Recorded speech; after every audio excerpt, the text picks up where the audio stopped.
আজকে আমি দেখাবো কিভাবে ব্রাজিলিয়ান লেবুর শরবত বানাতে হয়।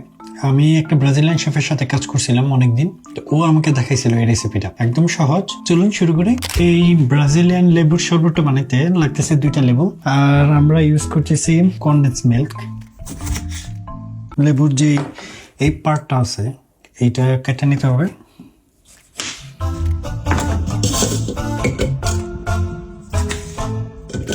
পানি নিয়ে নিতেছি 1.5 কাপের মতো। প্রথমে এইটাকে ব্লেন্ড করব।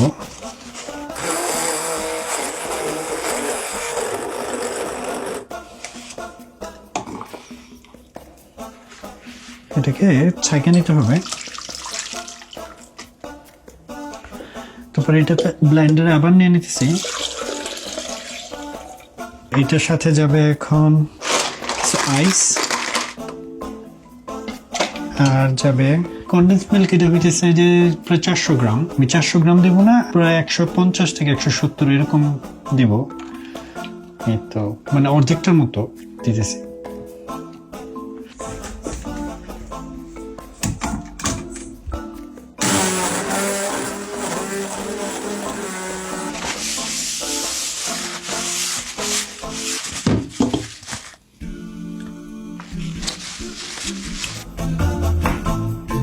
গার্নিশ হিসেবে আমি মানে লেবুটাকে স্লাইস করে নিচ্ছি।